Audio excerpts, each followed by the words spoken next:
and it's something state and city leaders do not want to see happen again. I spoke with 6 total sources today. They tell me Governor Tim Walz, the Minnesota National Guard, Attorney General Keith Ellison, Mayor Jacob Fry, and Hennepin County Sheriff DeWanna Witt have all been briefed on a potential Chauvin pardon. They're not reacting to unrest. They're rehearsing it. I mean, the whole system moved before one fact was confirmed. They didn't lock this man up to calm the city. They locked him up to keep the threat alive. Outrage on standby, just add the verdict. The city wasn't secured, it was staged. I mean, they built pressure first and then dared the public to relieve it. Check it, they don't even need a reason anymore, just a name. The moment Chauvin's name hit the feed, the same low IQ Riot script loaded like clockwork. They don't prepare for violence, they anticipate it because they know that their base burns first and thinks never. So preparations are happening now, just days before the 5th anniversary of George Floyd's murder. This is what Minneapolis looked like after former MPD officer Derek Chauvin killed George Floyd. And it's something state and city leaders do not want to see happen again. I spoke with 6 total sources today. They tell me Governor Tim Walz, the Minnesota National Guard, Attorney General Keith Ellison, Mayor Jacob Fry, and Hennepin County Sheriff DeWanna Witt have all been briefed on a potential Chauvin pardon and the possible end to the federal consent decree that called for extensive reform at MPD.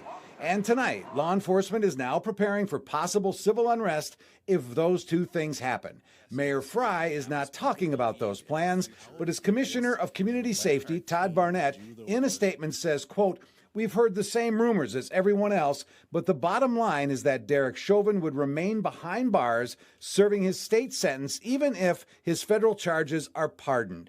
To be clear, we have no credible intelligence about any pardon or planned disruptions here in Minneapolis." Sources tell me the Minnesota Department of Corrections would be ready to take Chauvin from a federal penitentiary in Arizona to Oak Park Heights maximum security prison here in Minnesota. Attorney General Ellison telling MSNBC over the weekend, Chauvin's not going free. He still owes Minnesota 22 and a half years, and he's going to do it either in Minnesota or somewhere, but he's not getting out.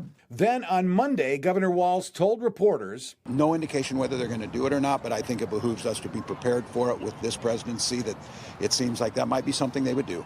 And in March, White House reporters asked Trump if he would pardon Chauvin. Your allies are calling on you to pardon Derek Chauvin. Are you considering pardoning Derek Chauvin? No, I haven't even heard about it.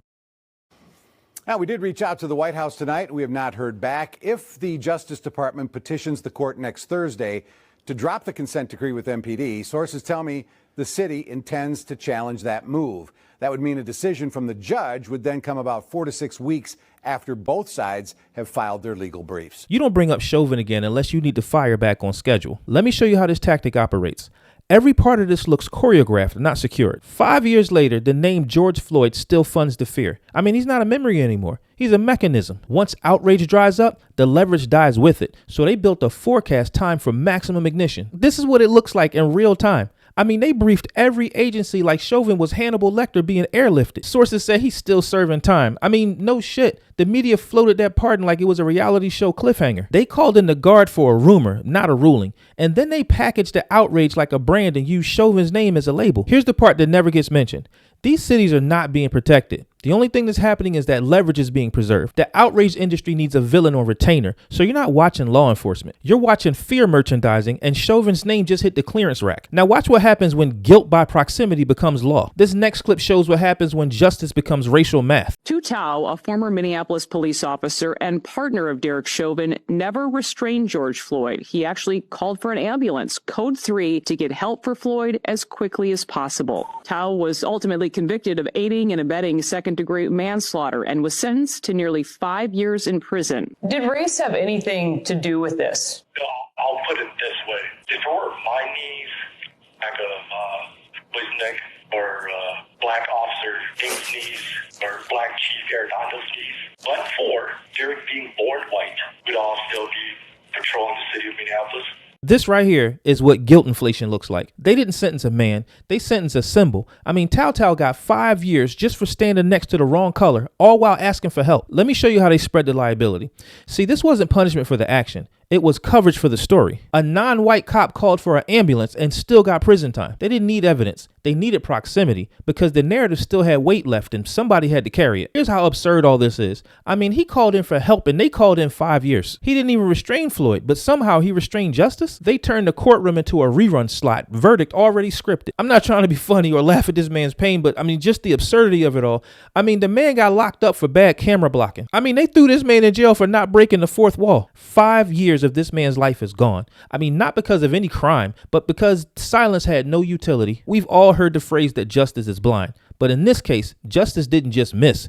It hit the wrong man on purpose. Now watch what elite immunity really looks like. You're about to watch cities burn, businesses crumble in our neighborhoods, and your politicians that you elected clap from the sidelines. Because when destruction is useful, nobody gets held accountable.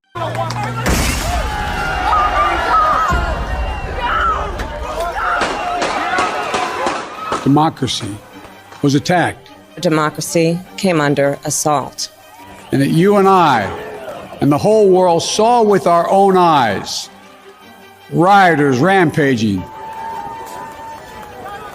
A mob breaking windows, kicking in doors. People were seen looting some of its stores in the area. Fire extinguishers being thrown. New video shows a woman in a wheelchair punched and sprayed with a fire extinguisher. Shots were reportedly fired, and one person was hit by a car. And now the protests spreading to more cities across the country, in Los Angeles and in Denver, including New York City, where police arrested at least 40 people. What they were assaulting were the institutions, the values, the ideals. Fuck you, motherfucker, and fuck you. That generations of Americans have marched, picketed, and shed blood to establish and defend. This is mostly a protest. That's like 5-story tall building right there that's completely engulfed. Yes, now Wendy's is on fire, y'all. More than 30 fires were set the previous night, destroying that 3rd police precinct and businesses. Dousing the flames, trying to save the rest of these businesses from going up in smoke. We went to KB Bala's restaurant. Looters had broken windows and even tried to steal his safe while he was there. Today he watched as his life savings and dreams literally went up in smoke. Minnesota's governor says the state has seen 48 hours of anarchy. The lawlessness, the violence, the chaos. The nation's capital under siege. By some radical faction that may be newly resurgent, but whose roots run old and deep. As night fell, the mood got angrier. So we're now seeing spot fires and looting in a number of businesses being broken into. Everything is destroyed or vandalized, windows broken. They are forming a wall in front of the White House. In the streets surrounding the White House, with no sense of any attempt at de-escalation, there was anarchy, with shops and vehicles vandalized at will. Hard to imagine these were scenes playing out in the American Capitol. Are we going to be a nation that accepts political violence as a norm? We all saw what our nation would look like if the forces who seek to dismantle our democracy are successful. Outside the White House, protesters faced off against police dressed in riot gear and Secret Service. You can't obey the law only when it's convenient. You see, the strength of democracy is the rule of law. On this day of remembrance, we must make sure that such attack never happens again. This is how you license destruction. If it breaks a window and helps their agenda, it's a movement. If it walks the wrong way near a fence, it's terrorism. Look at how they engineered this, y'all. They turned violence into virtue as long as it came from their side. Burned stores became emotion, and looting was labeled as pain. And while cities burn, affecting people in your community, your elected officials turned a podium stunt into a national crisis. Crew, let me put you up on game. I'm going to show you what the left's version of justice looks like.